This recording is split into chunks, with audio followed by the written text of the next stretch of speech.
Mano Ganesan MP அவர்களும் நேற்று தினம் பார்லிமென்ட் சில விடயங்களை சுட்டிக்காட்டி பேசினார். இன்றைய தமிழன் பத்திரிகையில் அத்துறமான செய்திக்கு தலைப்பிடப்படுகிறது. பெருந்தோட்ட மாணவர்களை உயர்கல்விக்கு அனுப்புங்கள், மலர் மாலை சூடி செய்யும் அரசியல் வேண்டாம் என்கிறார் மனோ எம்பி என்பதாக அந்த செய்திக்கு இன்றைய தினம் தமிழன் பத்திரிகையும் தலைப்பெற்றுவதை நாங்கள் காணக்கூடியதாக இருக்கிறது. அது தொடர்பாக நாங்கள் இப்போது விரிவாக பார்க்கலாம். நாட்டில் ஏனைய மாகாணங்களை போன்று மேல் மாகாணத்தில் உள்ள தமிழ் பாடசாலைகளிலும் ஆசிரியர்களுக்கான பற்றாக்குறை பல்வேறு காரணங்களினால் நாளுக்கு நாள் அதிகரித்து வருகிறது. இந்திய அரசாங்கத்தினால் வழங்கப்பட்டிருக்கும் 300 கோடி ரூபாவை குறிப்பாக ஆசிரியர் பயிற்சிக்காக பயன்படுவது சிறப்பாக இருக்கும். இந்த பாடசாலைகளிலும் பெருந்தோட்ட பிரதேசங்களை சேர்ந்த மாணவர்களை கல்வி கற்கிறார்கள். இவ்வாறானதொரு நிலையிலும் தற்போது மத்திய மலைநாட்டில் பல்கலைக்கழகம் அவசியமில்லை. பெருந்தோட்ட தமிழ் மாணவர்களை பல்வேறு துறைகளில் கற்பதற்காக உயர்கல்விக்கு அனுப்ப நடவடிக்கை எடுக்க வேண்டும். தவிர பல்கலைக்கழகம் என்று கூறி மலர் மாலைகளை சூட்டிக்கொண்டு கைத்தல்களை வாங்கிக் கொண்டு அரசியல் செய்ய முயற்சிக்க கூடாது என்று தமிழ் முற்போக்குடைய தலைவரும் பார்லிமென்ட் உறுப்பினருமான மனோ கணேசன் அவர்கள் நேற்று தினம் இந்த கல்வி அமைச்சின் செலவு தலைப்புகள் மீதான விவாதத்தில் கலந்து கொண்ட போது தெரிவித்திருக்கிறார். அவிசாவளை உள்ளிட்ட கொழும்பை அண்மித்த பகுதிகளில் உள்ள அரச பாடசாலைகளிலும் பெருந்தோட்ட பகுதிகளில் இருந்து வந்த மாணவர்களை கல்வி கற்கிறார்கள். வெளிப்புறங்களைப் போன்று கொழும்பு, களுத்துறை மற்றும் கம்பஹா ஆகிய மாவட்டங்களில் உள்ள பாடசாலைகளிலும் ஆசிரியர்களுக்கான பற்றாக்குறை இருக்கிறது. இது தொடர்பில் அமைச்சர் கவனம் செலுத்த வேண்டும். மத்திய மலைநாட்டு மக்கள் எனும் போது மலை பிரதேசங்களில் உள்ள மக்களை மாத்திரமே கவனத்தில் கூறுகிறார்கள். எனவே ஆசிரியர்கள் எடுத்துக்கொண்டால் வெளிநாட்டு செல்கிறார்கள். எனவே ஒரு பாடசாலையில் பணி வழங்கப்பட்டிருந்தாலும் இன்னும் ஒரு பாடசாலைகளில் கடமையேற்கிறார்கள். அவ்வாறு இல்லாவிட்டால் நீண்ட விடுமுறையில் சென்று வருகிறார்கள். ஆசிரியர் கல்விக்காக கல்லூரிகளுக்கு செல்வது மாத்திரமல்லாமல் எந்த ஒரு மாற்று தெரிவையும் பெற்றுக் கொடுக்காமல் வேறு இடங்களுக்கு இடமாற்றம் பெற்று சென்று வருகிறார்கள். எனவே இந்த காரணங்களினால் ஒவ்வொரு நாளும் ஆசிரியர்களுக்கான பற்றாக்குறை அதிகரித்தே வருகிறது.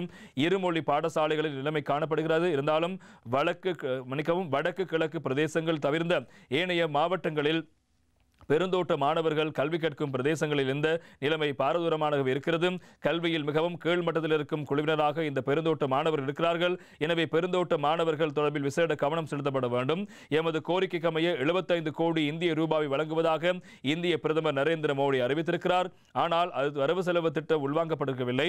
இந்த நிதி இலங்கை ரூபாவில் 300 கோடியாகும்.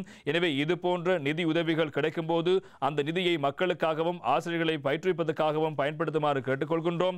மத்திய மலைநாட்டில் பல்கலைக்கழகம் ஒன்றை உருவாக்க வேண்டும் என்பது ஒரு சில நிலைப்பாடாக இருக்கிறது. ஆனால் பெருந்தோட்ட தமிழ் மக்களுக்கு தற்போது பல்கலைக்கழகத்துக்கு முக்கியத்துவம் வழங்க வேண்டிய அவசியமில்லை. அதனை பின்னர் பார்த்துக் கொள்ளலாம். பல்கலைக்கழகங்களுக்கு மாணவர்கள் செல்வதற்கான வழியை உருவாக்கி கொடுக்க வேண்டும். எனவே அந்த பிரதேசங்களில் விஞ்ஞானம், கணிதம், ஆங்கிலம், தொழில்நுட்பம் ஆகிய பாடங்களுக்கான ஆசிரியர் பற்றாக்குறை அந்த பிரதேசங்கள் இருக்கின்றன. யாழ் பல்கலைக்கழகத்திலும் 300 வரையான பெருந்தோட்ட மாணவர்கள் இருக்கிறார்கள். ஆனால் அவர்கள் அனைவரும் கலைத்துறையிலேயே கற்கிறார்கள். வேறு துறைகளில் மாணவர்கள் இல்லை. அவ்வாறு பெருந்தோட்டங்களிலிருந்து எவ்வாறு வைத்தியர்களையும் பொறியியலாளர்களையும் உருவாக்குவது?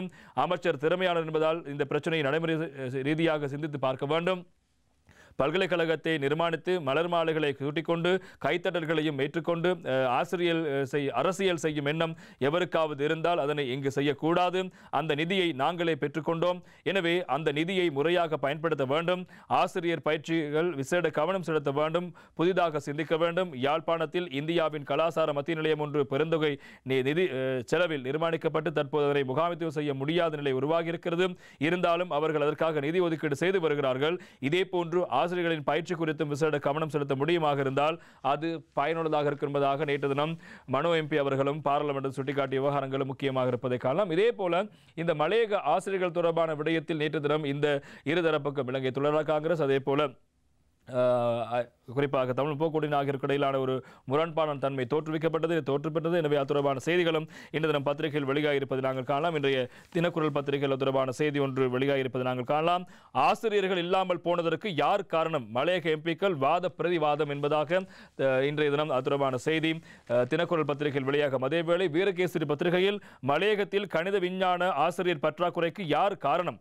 மலையக கட்சி உறுப்பினர்களிடையே சபையில் வாக்குவாதம் என்பதாக அந்த செய்திக்கு இன்று தினம் வீரகேசரி பத்திரிகை தலைப்பெற்றிருப்பதை நாங்கள் காணக்கூடியதாக இருக்கிறது. அது தொடர்பாக பார்க்கலாம். மலையகத்தில் கணித விஞ்ஞான பாடங்களுக்கான ஆசிரியர்கள் இல்லாமல் போனதற்கான காரணம் என்ன?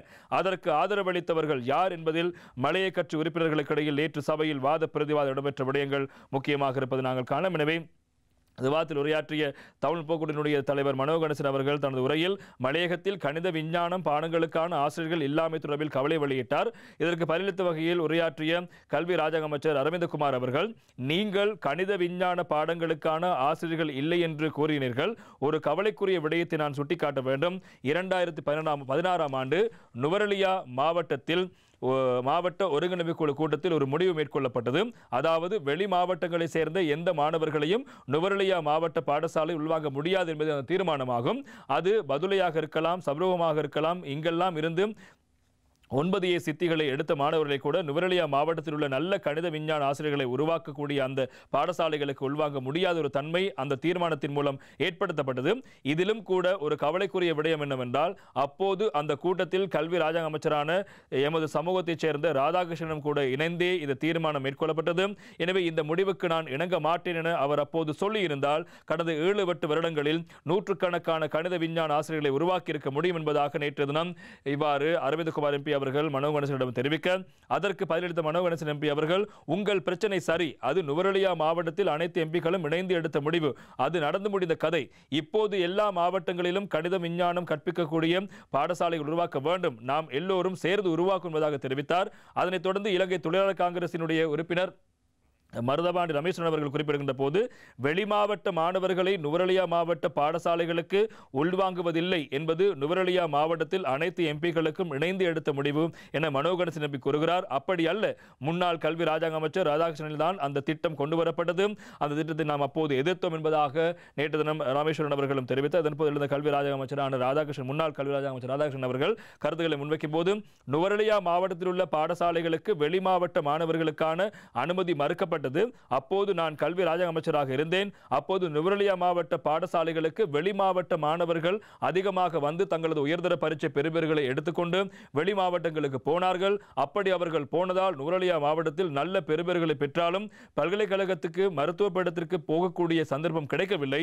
ஆகவே நான் பிரயோகம் செய்கின்ற அந்த மாவட்டத்திலேயே அந்த நிலைமை ஏற்படக்கூடாது என்பதற்காகவே அந்த முடிவை கொண்டு வந்தோம். அப்போது ஆறுமுகன் தொண்டமான் எம்பியாக இருந்தார். அந்த முடிவு எடுக்கும் போது அவரும் இருந்தார் என்பதாக ராதாகிருஷ்ணன் அவர்கள் தெரிவிக்க, அதனைத் தொடர்ந்து மீண்டும் எழுந்த ராமேஸ்வரன் எம்பி அவர்கள், அந்த நேரம் நான் மாகாண கல்வி அமைச்சராக இருந்தேன், அந்த முடிவை நாம் முழுமையாக எதிர்த்தோம், அந்த திட்டத்தை கொண்டு வந்தது நீங்கள் தான் என்பதாக மீண்டும் தெரிவிக்க, அதன்போது ஸ்ரீலங்கா முஸ்லிம் காங்கிரஸ் தலைவர் ரவுஃப் ஹக்கீம் அவர்கள் எழுந்து குறிப்பிடுகின்ற போது, நுவரெலியா மாவட்ட பாடசாலைகளுக்கு வெளி மாவட்ட மாணவர்களை அனுமதிப்பதில்லை என எடுக்கப்பட்ட தீர்மானத்தினால் நுவரெலியா மாவட்டத்தின் கல்வித்தரம் அதிகரித்ததா என்பதை தான் பார்க்க வேண்டும்.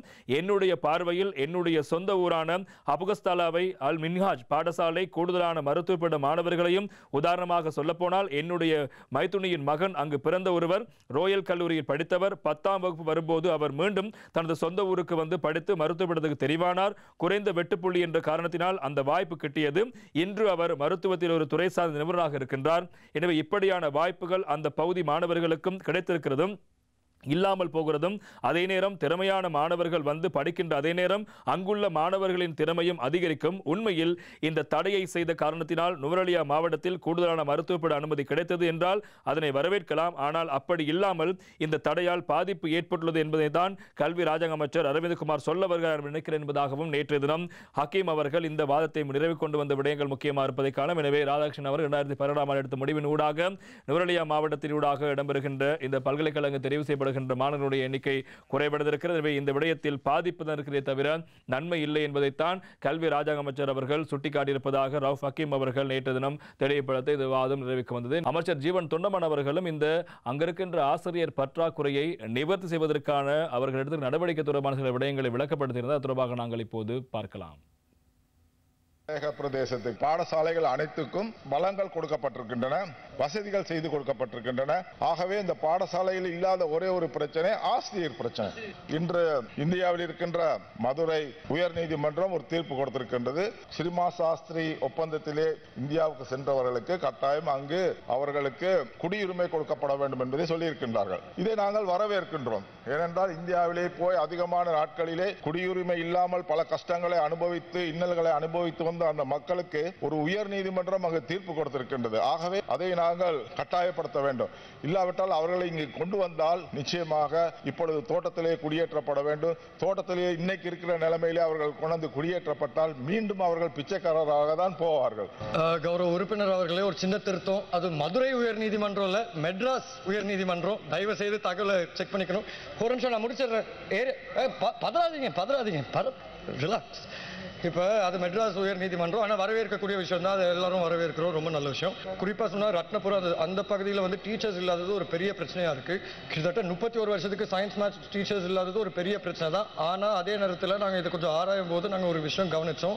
அங்கே வந்து அந்த டீச்சர்ஸ் வந்து அந்த பெருந்தோட்ட பகுதிகளில் வாழ இருக்க மாட்டேங்கிறாங்க. ஏன்னா அவங்களுக்கு ஃபெசிலிட்டிஸ் கிடையாதுனால. இந்த இந்திய அரசாங்கம் மூலியமாக நாங்கள் வந்து 40 டீச்சர்ஸை கொண்டாடுறதுக்கு ப்ரொபோசல் கொடுத்துருக்கோம்.